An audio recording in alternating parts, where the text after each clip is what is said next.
እናንተ ቁጭ ብላችሁ የዳቦ ስም የምታወጡ ሰዎች በሰፈራችሁ ሰውን ህይወት ንኩትና ከዚያ ቻሌንጅ አብይ ጆዋር መሐመድ ፋፍ ዲሄሰዳ ከለሳ ሐሳዊ ሳህላባቲ ጎረ ከሰተ ኩማ ጋርታን ከናት ሚራ ከሰ ሰኑዳኒ ወራታዬ መቃ ዳቦ ሞጋሱ ሰኒ ፊ አራንተናሜ ቻሌንጅ ዲኮ ተካን ከና የቹዳን ከነን ጋፈቴዳ ጆዋር መሐመድ አራንተና ፉለ ፌስቡክ አሳረቲ ዴቢሳ ከነት ጅራ ቻሌንጅ ጋፊ ዶክተር አብይ ዲሄሰ ፊ ዴቢሳ ጆዋር ቻሌንጅ ዶክተር አብይ ዲሄሰ ሰንዲሰ ጆዋር ሞ አንጎ ገዲሲ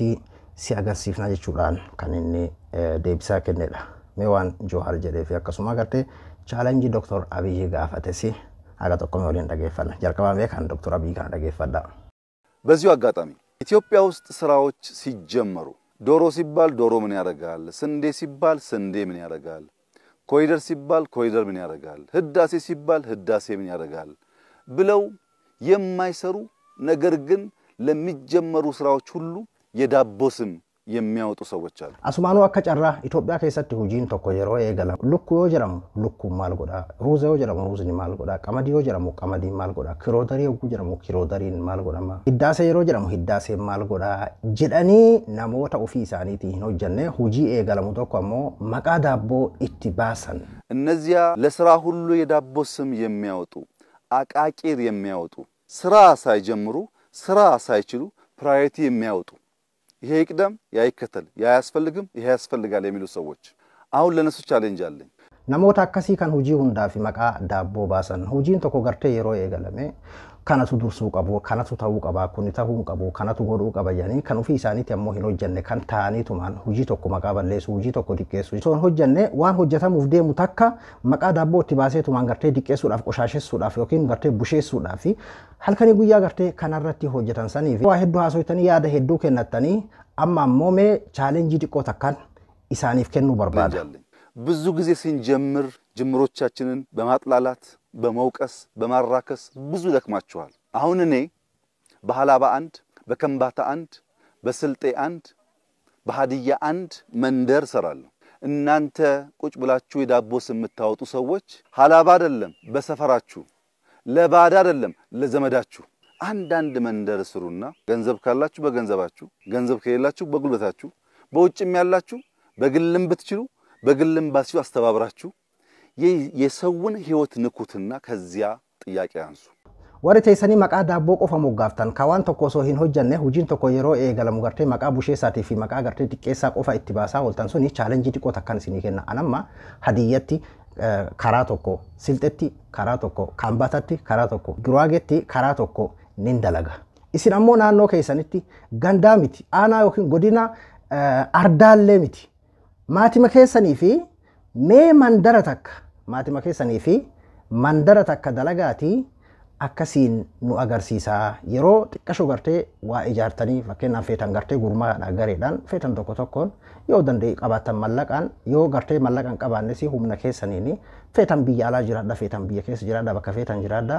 hujii xiqqoo takka mandaruma keessan ardaanii miti maatima keessanii fi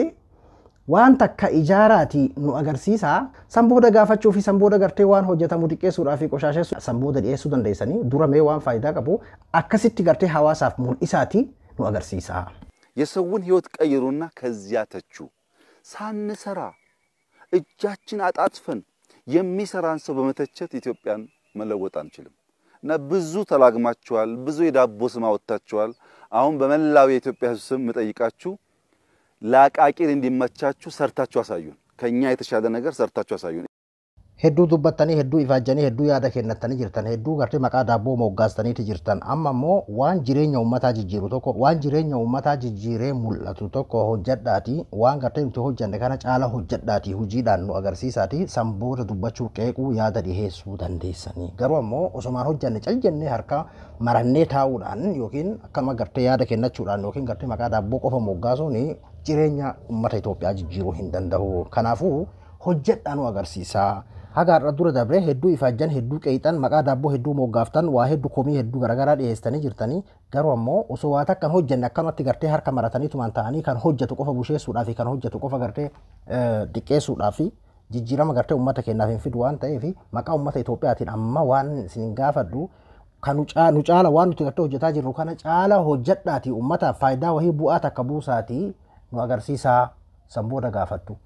Asirratti ka fuulli Dr. Abiyyi waan miira keessa seenee natti fakkaata miiraan dubbate amma dura Adaanech Abeebee kantiibaan magaalaa Finfinneeti jechuudha waanuma kanaan wal fakkaatu yeroo gartee eebba piroojeektii takkaa irratti yoo tana akkas jettee turte illee viidiyoo sana isin dhiyeesseetiin ture jechuudha warri gartee teessanii tumaanii nama hojjetuuf itti quba qabdanii mee isinis waan tokko biyya keessaniif waan tokko hojjedhaati nu agarsiisa osoo waa takka hin hojjanne ammoo nama hojjetutti quba qabuun faayidaa miti uummata keenyaaf faayidaa buusuudhaaf hundi keenya yoo gartee haa hojjannu uummata keenyaaf ka jiru yaamicha gartee kana wal fakkaatu dhiheessiteeti turte jechuudha. Amantaanatti Jowaar Mohaammed waa'ee maqaa daabboo kana fakkeenyaaf maqaan doktoroota yeroo kan maqaan barsiisota waa'ee gaafiin gartee dabalii mindaa akkasuma qaala'iinsa jireenyaa hojjetaa mootummaa keessattuu barsiisaa fi ogeeyyoonni fayyaa gaafatan kana yeroo wal qabatu Jawaarii wal qabsiifama ammoo gartee gaafii kan gaafate jara isaanuma ta'ee jechuudha. Kallattiidhaan gaafiin kun Jawaariif akka dhiyaate waan nama wal shakkisiisu natti hin fakkaatu ka maqaallee dhahuu baatu kan Adaanechii fi kan gartee Dr. Abiyyi Ahmad kunillee jechuudha. Har'an tana ka Jawaar Mohaammed ammoo chaalenjii jedhame san chaalenjii kana godhuudhaaf fi sababa tokkollee hin barbaachisu jechuudhaan ka Dr. Abiyyi kan inni dhiyeesse. Duuba Jawaar Mohaammed illee asirratti kan inni har'an tana deebisaa kenne barruudhaan afaan Amaaraatiin kan inni deebisaa kenne fuula Facebook isaa irratti jechuudha. Akkas jechuudhaan deebisaa muummicha ministeeraatii fi Jawaar deebise kana jechuudha. Dalagaa nutti agarsiisaa jetta jechuudhaan akka gaafiitti eegale dalagaa nutti agarsiisaa jette hayyee aangoo gadi dhiisi sitti agarsiifna garuu ammoo Mallas Zeenaawiin diinagdeen akkamitti akka guddifamuu danda'u sitti agarsiisee hin turre mootummaan yookiin hoogganaan fayyaa qabu tokko odoo bakka keessan jira ta'ee silaa doolaara biliyoona 60 ati waraanatti faffacaafte biliyoona 30 Tigraayitti biliyoona 10 Amaaratti biliyoona 20 naannoo Oromiyaatitti inumaa dabalataanii tiriliyoona mallaqa Itoophiyaa 2.5 kan ati akka daa'ima biliqiliqii irratti dhangalaafte san silaa waan bu'uuraa hojii dhabdoota miiliyoonotaaf waan carraa hojii uumu waan sharafa gabayaa alaa gadi buusee galii ammoo nuuf dabaluu dandayu hojiilee bu'uuraa misooma murteessoo ta'an kanneen akka hojii qonnaa fi industirii oomishaa fi oomishtummaalee guddisuu danda'an hedduu uumuu danda'a ture sila. Mallaqni waraanaa fi tiriliyoona 2.5 kamisooma kirootarii irratti bahe kunis ilaa piroojeektiidhaan akkasii gartee kan uummataaf faayidaa qaban kan carraa gartee hojiidhaa banan kan biyyattiin guddisan akkasiisaniif silaa ni oola ture. Fakkeenyaa fi piroojeektiidhaan mallasaan karoorsee fi akkasuma eegale kan ati karatti kuttee yookiin karatti dhaabdee mallaqa gartee piroojeektiidhaan saniif karoorfameetiin ture ammoo biliqiliqii daa'immanii irratti baafne haa ilaallu. Fakkeenyaa piroojeektiidhaan yeroo mallasaa gartee eegalame amma faabrikaa xaa'uu kan doolaara miliyoona 540 doolaara baasisiisuu kan ati gartee karatti dhaabdee. Ka Dirre Dhawaadhaa 2.4 biliyoona akkasuma faabrikaa sukkaraa akkasuma gartee kan daandii baaburaa kanarratti amma Jawaar kaafnaanii yaadadhe yeroo wayyaanee san akka amma gartee waa'ee misooma kiroodarii yookiin ammoo ijaarsa gartee caakka piroojeektii caakkaa maal jedhamu kanatti yeroo mallassan yeroo filannoolee keessa akkas uummata duratti ittiin dhiheessan akka amma kiroodariin leellifamu kanatti leellifamaa akka ture giddibii Abbaay kanaa fi daandii baaburaa ture sanfaara kun kan inni kaase daandii baaburaa kana naannoo hunda wal tuushisuuf jedhan. Daandiin baaburaa amma biyyi teenna qabdu daandii hammayyaati beeka akka Itoophiyaa akka Afrikaatitti warra gartee sadarkaa keessa jirurraa kan amma gartee Finfinnee keessaa fi akkasuma Finfinnee irraa Dirre Dhawaa Jibuutii qofaa kun jechuudha. Isa kana duuba gaafa san dhaaduu wayyaane yeroo waa agarsiiftu yaa digla idgatiin ala dimokiraasii minaamin jettee kan isin gartee ittiin of dhaaddu kan agarsiifti jechuudha gaafa sanitti. Isa kana duuba Finfinnee fi naannoolee hunda wal qunnamsiisuu kan jedhu ture jechuudha. Amma Jawaar sanidha kan inni kaase. Gaafa san ammoo kana xumurree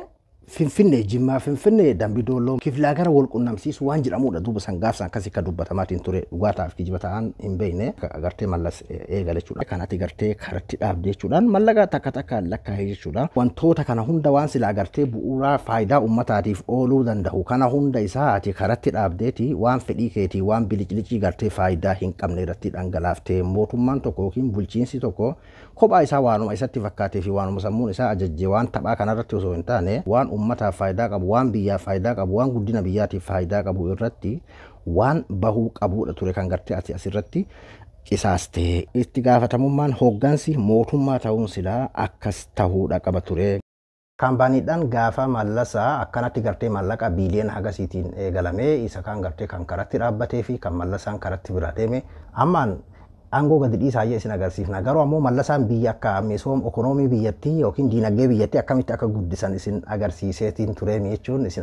si agarsiisee ture jechuun akka dhuunfaatitti kan inni ittiin dubbate jechuudha jiru. Amma jecha kana Abiyyi akka inni hin jaalanne natti mul'ata. Keessattuu maaliif jennaan yeroo har'aan tana ammarra ekonomiin biyyattii ammarra guddate jedhaniiti kan isaan irraa dubbatu jechuudha. Warri Bilisiginnaa amma akkaataa gartee deebisaa Jawaaritti kenne chaalenjii kanarratti